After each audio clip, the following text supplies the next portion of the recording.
technology for the 3D. It takes a little getting used to because it's like there's two cameras and they have to just check the I/O every once in a while. And it's not that different, but just a little bit different. And you learn quickly, like, it's a technical marvel, like the fact that the cameras will photograph the same exact thing the same exact way, what your eyes do naturally. It took years and years to develop to make the cameras do it. Cut! Once we're done shooting a scene, you can just walk 15 feet away, get yourself into a pod, put on some glasses, and watch your scene in 3D.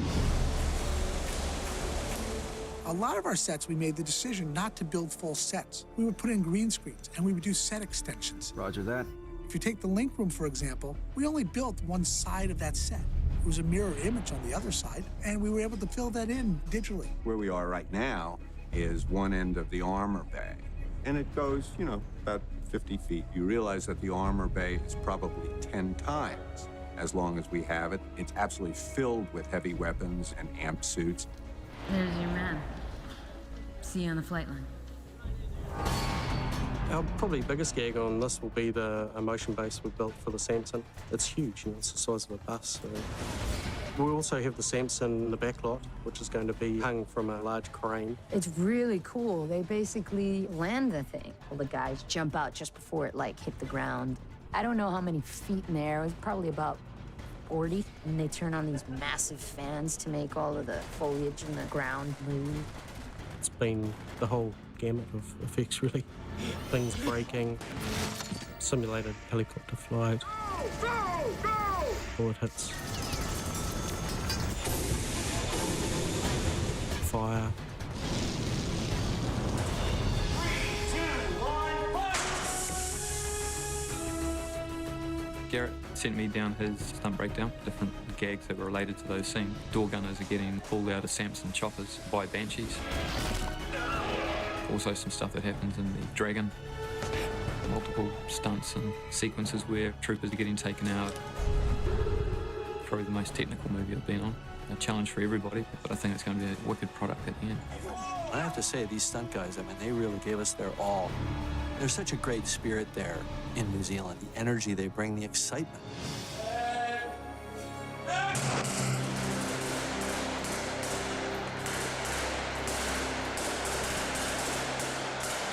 The live-action shoot, as it turned out, was exhausting.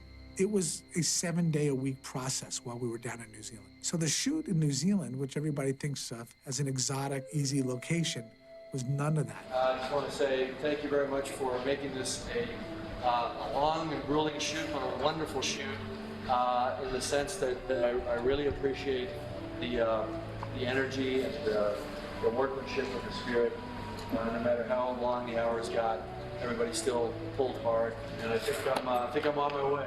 As we were saying our goodbyes on the set, the stunt coordinator came up and said, the stunt team has something that they'd like to give you. It's gonna hurt. Challenge. And I turned around, and here they all were, these New Zealand stunt guys.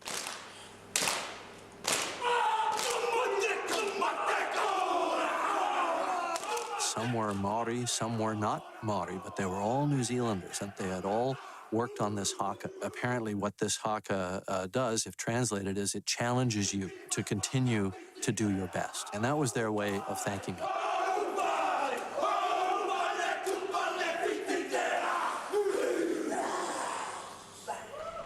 And they handed me the taiaha, which is the ceremonial staff. And that was their way of saying, New Zealand thanks you for bringing this project here and for making us a part of it. And it was a very, very emotional moment. We'll be back. All right. All right, let's see you back. Thank you. The whole time I was in the volume, I said, you know, if I was shooting this, it'd be so easy. You guys just spent 5 minutes trying to move one light 20 degrees around the subject. And if I was there, I could reach over and move it myself, and it would take 20 seconds.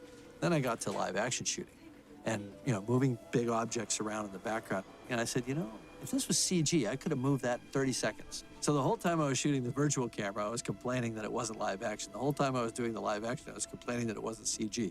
By the time I got back to doing virtual production again, after the live action, I just kept my mouth shut.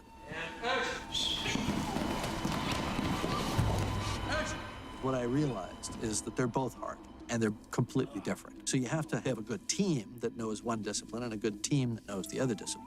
After the live action filming was completed, most movies are done.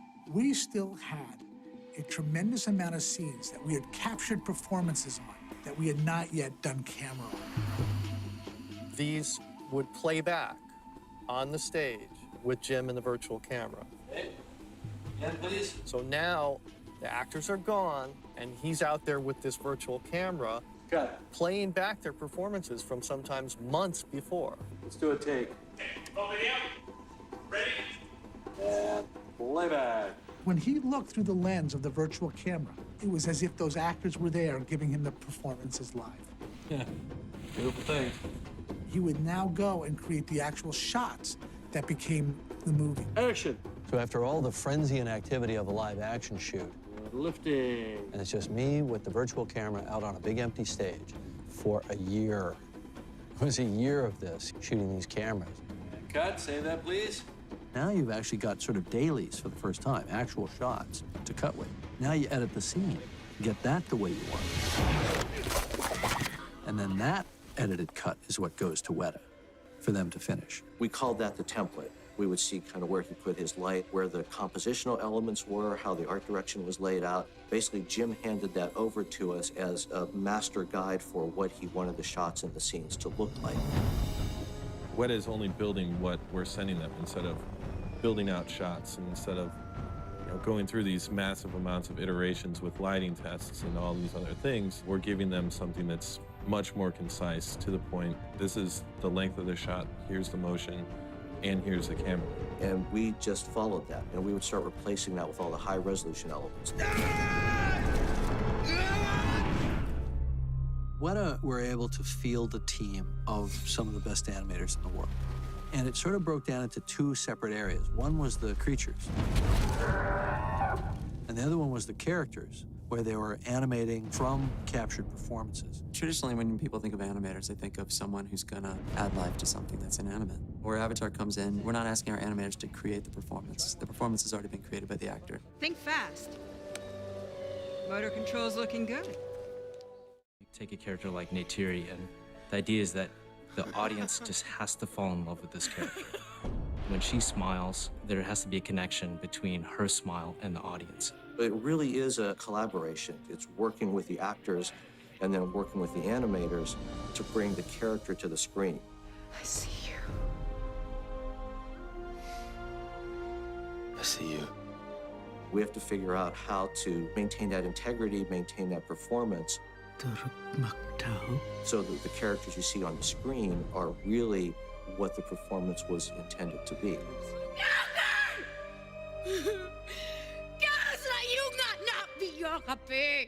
We had the actors on set at Weta Digital. We scanned them with our own software, and that's when we were able to take 60, 70 different fax poses from them, default states, eyes looking left and right, up and down. Any kind of data we could get from the actor just to make sure that the eyes really did feel like Zoe and Sam. The eye motion and the eyes, it's something that's kind of overlooked in a lot of animation films. Our eyes work independently of our bodies and our heads. They also do these little subtle movements. That was another thing we looked for with the reference. It's one of the reasons why the eye came to life in Avatar. We studied all those details and we made sure they were in there. We made sure Neytiri's eyes were locked on Jake when she was arguing with him. What are you saying, Jake? You knew this would happen? Yes. But the real trick to it was figuring out what they call the rig. And the rig is how they program the facial muscles to work. And we all have the same facial muscles, but they're in different proportions, and the way in which they fire, meaning how your brain controls your face, is different for every person. And this took months and months for each character, and it had to be done individually for each character. I will stand and fight. The reference cameras play an integral part in how we evaluate, study the detail within each performance. As good as our facial capture system is, if we really wanted to just see the subtleties on somebody's face, there's nothing better than just seeing a close-up, high-def video of that. They live, Jake. Within Awa. The stress with the animators was to actually animate to the reference camera, and then we'd make sure the performance looks the same, or all the details are in there. Navia. Luyo. And then we go back to the actual shot camera and see if there's anything lost. Usually you had gained a lot by doing that. 85% of this is taking from the actors, their performances, and preserving them in their computer-generated characters. I see you. I see you. But that last 15% requires animators to come in and add things like the tail and the ears. You had to study cat and dog and other animal behavior and incorporate that into how the ears moved, how the tails moved. We studied lions, and we incorporated that into our character. So in a way, the animation is a turbocharger on top of this whole facial capture idea. You should not be here. When Neytiri is furious with Jake, her ears flatten out and her tail's going back and forth. So there's a total character that's created. The animators have taken what the actors are doing and gone even beyond that. And it's a lot of fun to watch. How you feeling, Jake? Hey, guys. It is my performance. This thing walks and talks and acts like me. And it's my interpretation. Even though I'm big, 9 foot tall and blue, it's got my personality. It's got my soul. By the numbers. Jake! Jake! Listen to me. You're not used to your avatar body. This is dangerous. This is great. Zoe really enjoys watching the footage of her as Neytiri, because Neytiri is this creature that's of her, created by her, but it's apart from her as well. She looked so sexy. She was so cut and long and lean. I was like, damn. The first sequence that we turned over to Weta Digital, we turned over in February of 2007. We did not get it back until May of 2008. Those first shots that I finaled, which was the scene where we first see Neytiri and she draws the bow and the wood sprite comes down and lands, they were so gorgeous that all of a sudden it was this moment of, holy crap, that looks real. She looks completely real. And then we just sit there and go, hey, look at that. Finaling those first 10 or 11 shots in that scene was absolutely critical. That's the moment where we knew this movie was going to work. We didn't know yet if we could get all the other 2,600 shots done, but we knew we could make a real character.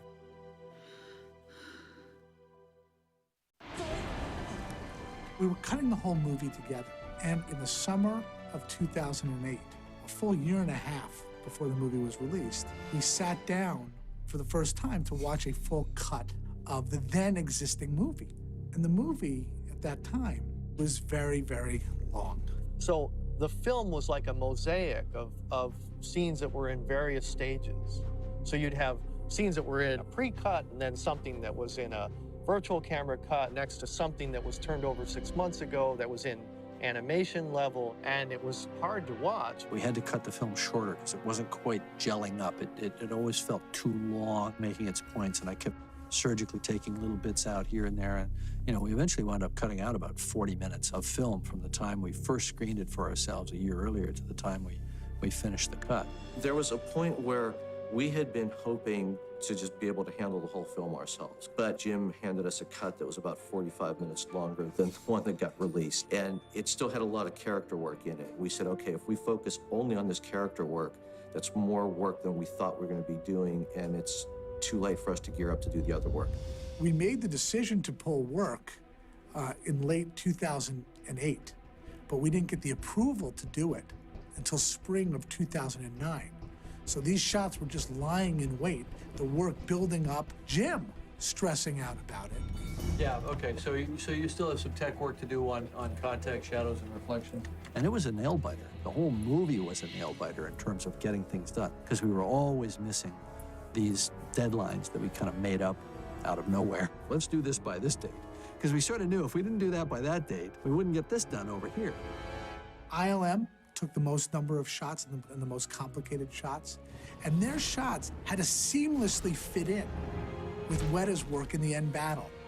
Other sequences were standalone sequences, where we would get companies like Hydraulics, Frame Store, or Hybrid, and the other visual effects vendors, a complete sequence that they would deliver to us. Because of the way this film was done and how long it took to finish shots, we were in a constant state of deadline for, I think, 1.5 to 2 years. Fire. 3, 2, 1, action. Basically, for the last part, we were kind of in a marathon run. We couldn't back off the throttle. And we actually went back and shot a little more live action again later after our last capture. So it sort of went capture, live action, a lot of capture, little tiny bit of live action at the end. Action. This particular shot, we got a live action Stephen Lang, where we had to extract that off the green screen, put it together with the digital Jake, combine it with the atmospherics, the digital jungle, everything else. The rebreather face masks and all of these shots as well was digital because it's glass. You're reflecting all of the studio lighting instead of the actual jungle that didn't exist. With Avatar, we had to do everything. There were vehicles, there were creatures, there were characters, there were jungles, nighttime, daytime, clouds, weather, rain, anything that you could think of, we had to create. It covered the whole gamut. The first 13 shots we did for the movie took a year, and after that it was sort of a exponential curve up, and we were delivering 200 shots a week at the end. And what we had to teach ourselves was that there was a process of development. And the slower we went at the beginning, the more Weta was able to learn and improve the infrastructure. Which actually worked okay because we got better and better and better as we got toward the end. So we could actually go faster and faster.